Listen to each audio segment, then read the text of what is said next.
Hello, good morning, students. Students, today we are going to start chapter number 1, French Revolution, class 9th history. Students, आज हम पढ़ेंगे इस chapter में French revolution के बारे में कि what about the French revolution, how to start French revolution in France and what were the reason behind the French revolution. So all our discuss in this chapter. So let's we start chapter number 1, French Revolution. So first of all, students, we will understand the meaning of revolution. Revolution क्या होता है? Revolution means change. कि कोई भी change आना society में, that is revolution. और ये चेंज कौन लोग लेके आते हैं? That is those peoples who suffered from the other community या अदर क्लास. सो वो लोग होते हैं जो वो रेवोल्यूशन का पार्ट बनते हैं, यानी कि जो डिप्रेस लोग होते हैं, किसी दूसरी कम्युनिटी से सताए हुए या अपने रूलर से सताए हुए, ऐसे लोग हैं जो वो रेवोल्यूशन लेके आते हैं. और रेवोल्यूशन से क्या आता है? चेंज आता है. इट मीन्स रेवोल्यूशन एक चेंज है जो सोसाइटी में चेंज लेके आता है. ठीक है जी. तो इस चैप्टर की जो बात करते हैं हम फ्रेंच रेवोल्यूशन की, तो फ्रेंच रेवोल्यूशन स्टूडेंट ये फ्रांस में स्टार्ट हुई थी. ये कब स्टार्ट हुई थी? ये हुई थी 1789. ठीक है जी. आपके फर्स्ट पेज पे चैप्टर के पेज के ऊपर एक इंसिडेंट बताया हुआ है, डिस्क्राइब किया हुआ है कि 14 जुलाई 1789 को क्या हुआ था. देखिए, एक बहुत बड़ी बिल्डिंग थी फ्रांस की जिसका नाम था बेस्ले. ठीक है जी. बेस्ले एक पैलेस था. बेस्ले एक पैलेस था, एक ऐसा पैलेस जो किंग का पैलेस था, जो एक साइन था किस चीज़ का? किंग की अनलिमिटेड पावर्स का. ठीक है जी. तो वहाँ पे लोग हैं जो इकट्ठे हुए और उन लोगों ने वहाँ पे इकट्ठे होके क्या किया? उस पैलेस को जला दिया, उसको स्ट्रॉन्ग कर दिया. ठीक है जी. और बहुत सारे जो लोग वहाँ पे कैद थे, प्रिजनर थे, उनको रिलीज़ करवाया वहाँ से और उस पैलेस को जला दिया. और ये साइन किस चीज़ का था? ये साइन था रेवोल्यूशन की स्टार्टिंग का. It means it is a sign, it is a symbol of French revolution. तो हम ये बोल सकते हैं कि that is a starting point of French revolution, कि वहाँ से फ्रेंच रेवोल्यूशन है जो स्टार्ट हुई, पूरे फ्रांस में वो फैली और पूरे फ्रांस में वो स्प्रेड होने के बाद है जो उन्होंने क्या किया, जो किंग का रूल था उसको चेंज किया. ठीक है जी. तो रेवोल्यूशन का मीनिंग क्या है? चेंज लेके आना सोसाइटी में. सो ये स्टार्ट कब हुई थी? 1789 को फ्रांस में स्टार्ट हुई थी फ्रेंच रेवोल्यूशन. ठीक है स्टूडेंट्स. तो इसको हम कैसे समझेंगे? एक स्टोरी की तरह समझेंगे, क्योंकि अगर हम इसको एज अ स्टोरी लेंगे तो बड़ी अच्छे से हमको समझ में आ जाएगी कि यहाँ पे क्या होता था. मैं आपको स्टोरी बताता हूँ पूरी इसकी ऑल ओवर. इससे पहले जो फ्रेंच रेवोल्यूशन के बिहाइंड, यानी कि बिफोर कैसी सोसाइटी थी फ्रांस में, जो हमारा टॉपिक 1 है, French society during the late 18th century. ठीक है जी. कि लेट 18th सेंचुरी में फ्रांस की सोसाइटी कैसी थी? What is the structure about the France society, French society, कि लोग वहाँ कैसे रहते थे, उनका स्ट्रक्चर क्या था. ठीक है जी. वहाँ पे किंग रूल था, किंग का रूल होता था. ठीक है जी. जो किंग था वहाँ पे, उसका नाम था, जो वहाँ पे प्रेजेंटली किंग था फ्रेंच रेवोल्यूशन के टाइम पे, उसका नेम था लुई 16. ठीक है जी. फर्स्ट पॉइंट हमारे पास ये दिया हुआ, देखिए 1774 Louis 16 centre throne of France. It means Louis 16 क्या था जी? जब उसकी एज 20 ईयर एज थी तो उस टाइम पे वो क्या बना? फ्रांस का न्यू किंग बना. उसको ताजपोशी हुई उसकी, उसको किंग बनाया गया फ्रांस का. ठीक है जी. तो जब वो किंग फ्रांस का बना, उस टाइम क्या सोसाइटी थी फ्रांस की? बड़ी ही ये बोल सकते हैं कि जो फ्रांस की सोसाइटी के, फ्रांस के जो हालात थे वो बहुत अच्छे नहीं थे. फ्रांस था जो एक कर्जे में डूबा हुआ देश था, जिसमें बहुत ज़्यादा उसने अपना कर्ज देना था, पैसा उधार लिया हुआ था जो उसको रीपे करना था. तो एक सफर्ड इकोनॉमिक डिप्रेशन में चल रहा था फ्रांस. ठीक है जी. इसके क्या रीज़न थे? ठीक है. इसके डिफरेंट रीज़न थे. इसके डिफरेंट 3 रीज़न क्या थे? फर्स्ट रीज़न ये बोल सकते हैं हम कि जो इंग्लैंड से आज़ाद कराने के लिए अमेरिका को जो वॉर चल रहा था, ठीक है जी, अमेरिका को इंडिपेंडेंट करवाने में जो फ्रांस है उसकी हेल्प कर रहा था. जो 13 कॉलोनीज थी उनसे फ्रीडम दिलाने के लिए अमेरिका को तो बहुत सारा जो कर्ज है फ्रांस ने उनको दिया हुआ था. ठीक है जी. जो वहाँ पे इंग्लैंड कॉलोनीज थी उनका जो रूल था अमेरिका में, उसको फ्री करवाने में जो है पैसा उधार दिया था फ्रांस में। ये रीज़न हो गया। सेकेंडली क्या था, बहुत ज़्यादा जो कोर्ट था वर्सैलिस, इट मीन्स जो पैलेस था उसका नेम था वर्सैलिस, जो फ्रांस में जहाँ पे किंग है जो बैठता था, किंग रूल करता था, ठीक है जी। तो उस पैलेस के जो खर्चे थे बहुत ज़्यादा थे, एक्स्ट्रा रीजेंट एक्सपेंसेस इसको बोला गया, ठीक है जी। बहुत ज़्यादा एक्सपेंसेस हैं जो उसके थे कोर्ट के खर्चे के, यानी कि जिसमें किंग है, उसकी क्वीन है, उसके जो अदर मिनिस्टर्स हैं, उनके इतने ज़्यादा खर्चे थे जिनको पूरा करना बहुत मुश्किल हो रहा था, जिसकी वजह से खजाना है जो ट्रेजरी है जो फ्रांस की इम्प्टी हो चुकी थी, ठीक है जी। और थर्ड रीज़न ये था कि फ्रांस ने भी बहुत सारे लैंडलॉर्ड से पैसा उधार ले रखा था, ठीक है जी। उनको पैसा देने के लिए उसने पैसा जो उधार ले रखा था, जो अमेरिका को फ्री करवाने के लिए जो पैसा उन्होंने दिया था, उस पैसे को बहुत लैंडलॉर्ड से फ्रांस ने उधार ले रखा था, ठीक है जी। 3 रीज़न हो चुके हैं, ठीक है जी। फर्स्ट रीज़न क्या है जी, एक तो अमेरिका की हेल्प कर रहा था इंग्लैंड से फ्री करवाने के लिए। सेकंड क्या था, एक्स्ट्रा एजेंट एक्सपेंसेस थे कोर्ट के, महल के, जो राजे का महल है उसके बहुत ज़्यादा खर्चे थे। और थर्ड रीज़न क्या था, फ्रांस ने भी जो पैसा है वो काफ़ी पैसा मनी है जो लैंडलॉर्ड से उधार ले रखी थी, ठीक है। ये रीज़न थे, और जिस रीज़न की वजह से फ्रांस की ट्रेजरी है जो वो खाली हो चुकी थी, ठीक है जी। जब लुई 16 ने असेंड किया थ्रोन को, तो उस टाइम पे जो फ्रांस की कंडीशन क्या थी, बहुत बुरी कंडीशन थी। उसका जो खजाना है, उसकी ट्रेजरी है जो बिल्कुल इम्प्टी थी, राइट एवरीबडी। अब देखिए फ्रांस जो सोशल स्ट्रक्चर था फ्रांस का वो कैसा था। सोशल स्ट्रक्चर में क्या है जी, जो फ्रेंच सोसाइटी थी वो डिवाइडेड थी 3 स्टेट्स में, राइट एवरीबडी। 3 स्टेट्स में जो फ्रांस सोसाइटी है वो डिवाइड थी। First is a clergy, second is a nobility, और third is a common people. Common people में वो लोग आ जाते हैं जिसमें बिग बिजनेसमैन आ गए, लॉयर्स आ गए, डॉक्टर्स आ गए, शॉपकीपर्स आ गए, ठीक है जी, पीजेंट आ गए, फार्मर आ गए। तो ऐसे लोग आ जाते थे कॉमन पीपल में। तो क्लर्जी पीपल कौन थे, दोज वर चर्च पीपल, ठीक है जी, जिनको चर्च पीपल बोला जाता था, जिसमें फादर सिस्टर वगैरह वो लोग आते थे।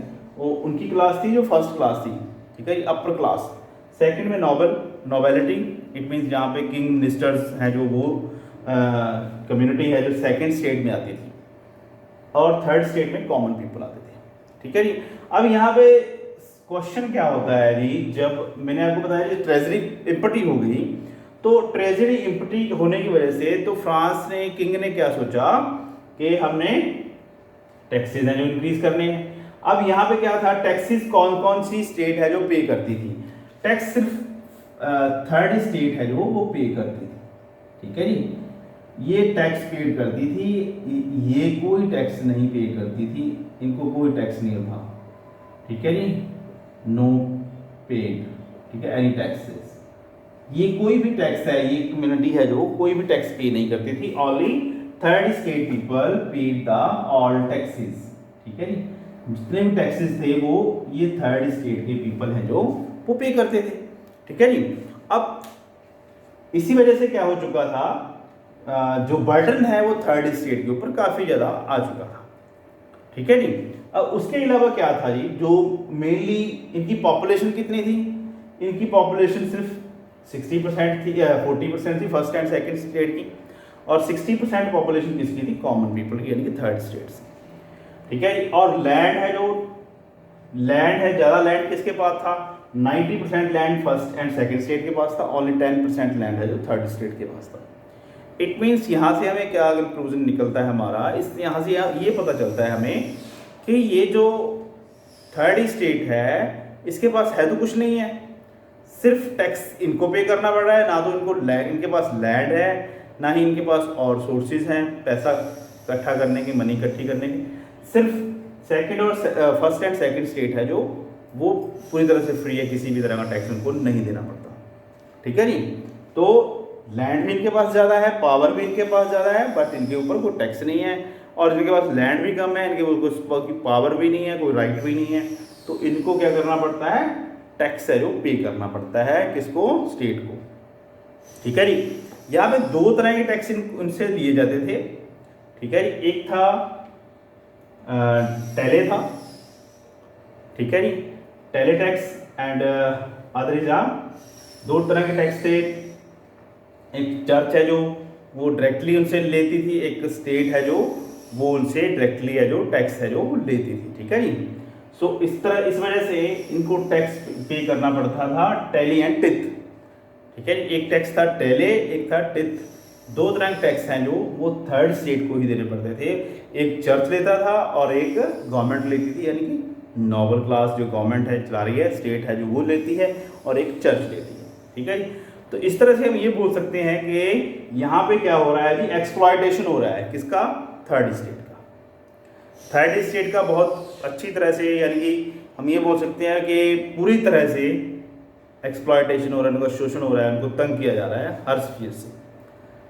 तो टैक्स इंक्रीज करने की बात हुई, जब टैक्स इंक्रीज करने की बात हुई तो वो हमारा सेकंड टॉपिक है, उसमें हम अच्छे से डिटेल में डिस्कस करेंगे, पर मैं ब्रीफ में बता देता हूँ आपको कि जब जो ट्रेजरी है एम्प्टी हो चुकी थी तो उसको भरने के लिए टैक्स इंक्रीज करने की बात की किंग ने। तो टैक्स इंक्रीज करेंगे तो टैक्स किसको भरना पड़ेगा, ओनली थर्ड स्टेट।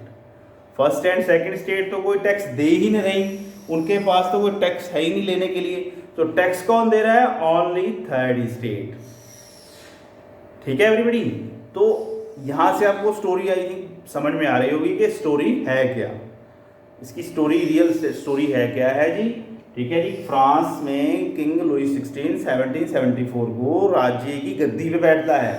अब जो वो गद्दी पे बैठता है तो क्या है जी, स्टेट की कंडीशन क्या है, उसका जो खजाना है बिल्कुल खाली है। और खजाना खाली क्यों हो चुका है, क्योंकि उन्होंने हेल्प की हुई है अदर स्टेट की, अदर कंट्री की फ्री होने में, प्लस उसके खर्चे बहुत ज़्यादा हैं, और दूसरा उसने भी पैसा उधार ले रखा है लैंडलॉर्ड से। इस वजह से उनकी क्या हो चुकी है, ट्रेजरी इम्पटी हो चुकी है।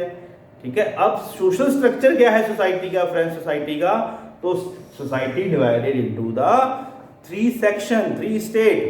First state clergy, second is a nobility and third is a common people. ठीक है। टैक्स कौन देता है, only for third state people. ठीक है स्टूडेंट्स। दो तरह के टैक्स भी उनको पे करने पड़ते हैं, tithe and taille, direct tax and indirect tax, ये both are the taxes. Right everybody. तो ऐसा सोशल स्ट्रक्चर था सोसाइटी का फ्रांस रेवोल्यूशन के पहले। अब यहाँ पे सेकंड आ जाता है हमारे पास पॉइंट 1.1, स्ट्रगल फॉर सर्वाइवल। ठीक है जी। स्ट्रगल फॉर सर्वाइवल मींस जो थर्ड स्टेट पीपल हैं वो क्या कर रहे हैं जी, स्ट्रगल कर रहे हैं सर्वाइवल के लिए। क्यों, क्या रीजन है इसके। अब देखिए जो पॉपुलेशन थी फ्रांस की वो 1715 में यानी कि 1715 में जो पॉपुलेशन थी वो कितनी थी, वो थी 23 मिलियन, राइट। और वो 1789 तक आते आते कितनी हो गई, 28 मिलियन। तो यहाँ पे क्या हो चुका है जी, पॉपुलेशन है जो इंक्रीज हो चुकी है, और पॉपुलेशन इंक्रीज हो चुकी है तो क्या हो गया था जी, पैसे की कमी हो गई, फूड की शॉर्टेज हो गई, क्योंकि पॉपुलेशन बढ़ेगी तो फूड की डिमांड बढ़ेगी, और फूड की डिमांड बढ़ रही थी तो फूड को ग्रो करने के लिए उनके पास इतने रिसोर्सेज नहीं थे, जिसकी वजह से क्या हो रहा था, लोग हैं जो स्ट्रगल कर रहे थे अपनी सर्वाइवल के लिए। फूड आइटम बहुत कम थी, बहुत लॉन्ग क्वेक लग जाती थी ब्रेड और मीट लेने के लिए लेडीज़ की, और उनको घंटों उनको वेट करने के बाद भी उनको फूड है जो खाने को नहीं मिलता था। तो इस सिचुएशन को क्या बोला गया, इस सिचुएशन को बोला गया सबस्टेंसेस क्राइसिस। ठीक है जी। जब लोगों के पास जॉब नहीं थी, उनके पास फूड शॉर्टेज हो गई, पॉपुलेशन इंक्रीज हो गई। ठीक है जी। तो ये कौन सी दिक्कत आ गई, इस दिक्कत को, इस प्रॉब्लम को क्या बोला गया, सबस्टेंसेस क्राइसिस। ठीक है जी। ऐसा क्राइसिस जहां पे लोग सर्वाइवल के लिए स्ट्रगल कर रहे हैं। ठीक है जी। उनको सर्वाइव करने के लिए बहुत मुश्किलों का सामना करना पड़ रहा है। ठीक है जी। ये कौन सी सिचुएशन है, सबस्टेंसेस क्राइसिस। एवरीबडी अंडरस्टूड, आपको समझ में आ गया होगा ये चीज़ कि सब स्ट्रगल फॉर सर्वाइवल क्यों हो रहा था, क्योंकि थर्ड स्टेट के लोग हैं ये चीज़ प्रॉब्लम फेस कर रहे थे। फर्स्ट एंड सेकंड स्टेट को कोई फर्क नहीं पड़ रहा था क्योंकि उनकी पॉपुलेशन बहुत कम थी। पॉपुलेशन किसकी ज़्यादा थी? थर्ड स्टेट की। और थर्ड स्टेट टैक्स भी पे कर रहा था, वर्किंग भी उसमें ही थे, मजदूर भी उसमें थे, पीजेंट भी उसमें थे, कॉमन जो छोटे मोटे दुकानदार, छोटे मोटे प्रोफेशनल पीपल हैं वो भी इसी स्टेट में आते थे। तो स्ट्रगल फॉर सर्वाइवल इनके लिए था। फर्स्ट एंड सेकंड स्टेट को कोई प्रॉब्लम नहीं थी। तो उन्होंने क्या फेस किया? Substances crisis. That is the term of substances crisis. इसके ऊपर स्टूडेंट्स क्वेश्चन भी आता है, what do you mean by substances crisis? So that is a struggle for survival for third stage is called a substances crisis. Right everybody? अब यहाँ पे आ जाता है जी 1.4 हमारे पास आ जाता है 1 2 1 1 2 3 1.3 हमारे पास क्या आ जाता है जी? The growing middle class in 18th century. ठीक है जी। अब यहाँ पे क्या है जी? जो थर्ड स्टेट है उसी स्टेट में एक क्लास इमर्ज हुई जिसको बोला गया मिडिल क्लास। ठीक है, मिडिल क्लास। मिडिल क्लास किसको बोला जाता है? मिडिल क्लास वो लोग होते हैं जी जो ना तो बहुत ज़्यादा रिच होते हैं ना ही बहुत ज़्यादा पुअर होते हैं। और ये थर्ड क्लास किस स्टेट में इमर्ज हुई? थर्ड स्टेट में। ये कौन से लोग थे? दे वर एजुकेटेड पीपल। कुछ इसमें बिजनेसमैन थे जो ओवरसीज बिजनेस भी कर रहे थे, बिग बिजनेसमैन भी थे, यानी कि ये लोग भी वेल्थी लोग हो चुके थे। इन्होंने अपनी है जो थोड़ी सी प्रोग्रेस कर ली थी, इसीलिए इनको मिडिल क्लास बोला गया। और मिडिल क्लास एक ऐसी क्लास होती है जिसमें लोग एजुकेटेड होते हैं और अपने राइट से अवेयर होते हैं। उनको पता चल जाता है कि what is the social structure of a society और ये कैसा होना चाहिए। ठीक है जी, ये सिस्टम गलत है, ये नहीं होना चाहिए, ये सिस्टम सही है, ऐसा सिस्टम होना चाहिए। ठीक है जी। तो थर्ड स्टेट में जो मिडिल क्लास इमर्ज हुई उसमें देखिए डिफरेंट फिलोसफर्स हैं हमारे पास, उनका बहुत इंपॉर्टेंट रोल है। ठीक है जी। फिलोसफर्स का क्या रोल है? जो फर्स्ट फिलोसफर हमारे पास है John Locke, second is Rousseau, John Jacques Rousseau, and third is Montesquieu. ये 3 फिलोसफर हैं जिन्होंने काफ़ी इंपॉर्टेंट रोल है जो प्ले किया थर्ड स्टेट में मिडिल क्लास को ग्रो करने में और उनको फ्रेंच रेवोल्यूशन लाने के लिए, इट मीन्स उनको मोटिवेट किया, उनको इंस्पायर किया कि how to start revolution and how to fight for our rights, कि कैसे अपने अपने राइट्स के लिए फाइट करना है। ठीक है जी। अब यहाँ पे जॉन लॉक ने क्या बोला जी? जॉन लॉक ने बोला कि एक उन्होंने टर्म दी कि जो किंग है वो कोई डिवाइन पावर नहीं है, he is a common man. ठीक है जी। पहले क्या होता था? किंग को एक डिवाइन पावर माना जाता था कि गॉड से आया हुआ एक मैसेंजर है, हमारे लिए, हमारे ऊपर रूल करेगा और हमारी प्रोटेक्शन करेगा। तो ऐसी टेंडेंसी मानी जाती थी पहले। ओल्ड थिंकिंग बोल सकते हैं हम इसको, ओल्ड सोच बोल सकते हैं, ऐसा लोग सोचते थे। बट इन्होंने इस चीज़ को क्रिटिसाइज किया जॉन लॉक ने कि किंग कोई डिवाइन पावर नहीं, इज़ अ कॉमन मैन। ठीक है जी। और ऐसे हम उसको क्यों राजे की भगवान की तरह पूजें, क्योंकि वो हमारी तरह एक कॉमन मैन है, तो राजा कोई भी बन सकता है अगर उसमें कैपेबिलिटी है। ठीक है जी। सो इसने क्रिटिसाइज किया इस धारणा को, ये जो बनी हुई थी कि is a divine power. Right. अब नेक्स्ट हमारे पास आ जाता है रूसो। रूसो ने क्या बोला? रूसो ने बोला कि जो सोसाइटी में जो हमारा रिप्रेजेंटेटिव है और लोग हैं उसमें एक कॉन्ट्रैक्ट होना चाहिए, दैट इज सोशल कॉन्ट्रैक्ट। उन्होंने एक बुक लिखी थी जिसका नाम था सोशल कॉन्ट्रैक्ट। ठीक है जी। सोशल कॉन्ट्रैक्ट में इन्होंने ये बोला कि रिप्रेजेंटेटिव और लोग हैं जो आपस में बैठेंगे और आपस में कॉन्ट्रैक्ट करेंगे, उनमें आपस में सहमति होगी, फिर उसको उसको रिप्रेजेंटेटिव बनाया जाएगा, वो जो हमारी उम्मीदों के ऊपर खरा उतरे, हमारी जो ज़रूरतें हैं उनको पूरा करें। ठीक है जी। तो ऐसी सोच है जो रूसो ने दी, ऐसी थिंकिंग लोगों को बताई कि that is government structure is based on the social contract. Social contract के ऊपर है जो गवर्नमेंट है जो बननी चाहिए, ऐसी गवर्नमेंट होनी चाहिए। ठीक है जी। और इन्होंने लिखी थी बुक 2 ट्रेटीज ऑफ गवर्नमेंट, इन्होंने लिखी थी सोशल कॉन्ट्रैक्ट। अब थर्ड हमारे पास आ जाते हैं मॉन्टेस्क्यू। मॉन्टेस्क्यू ने एक बुक लिखी थी जिसका नाम था स्पिरिट ऑफ लॉस। ठीक कि spirit of laws written by the Montesquieu.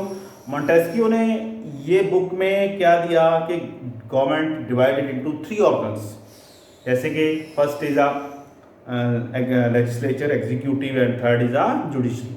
कि गवर्नमेंट के 3 ऑर्गन्स होने चाहिए और तीनों में पावर है जो डिवाइड होनी चाहिए। जैसे कि हमारी अब गवर्नमेंट है, जो प्रेजेंट गवर्नमेंट हम बोल सकते हैं, तो वो किसके ऊपर बेस्ड है? मोंटेस्क्यू की बुक है जो स्पिरिट ऑफ लॉज, उसके ऊपर डिपेंड है ये बुक कि जो सोसाइटी है वो कैसी होनी चाहिए, गवर्नमेंट कैसी होनी चाहिए, उसमें पावर है डिवाइड होनी चाहिए, 3 ऑर्गन्स हैं जो उसके होने चाहिए। ठीक है जी। तो इन तीनों फिलोसफर्स का बहुत इंपॉर्टेंट रोल है मिडिल क्लास को ग्रो करने में, मिडिल क्लास को लाने में, और ये मिडिल क्लास का इंपॉर्टेंट रोल है फ्रेंच रेवोल्यूशन को लाने में। ठीक है जी। सो ये था हमारा टॉपिक 1। नेक्स्ट टॉपिक हम करेंगे नेक्स्ट लेक्चर में। Thank you.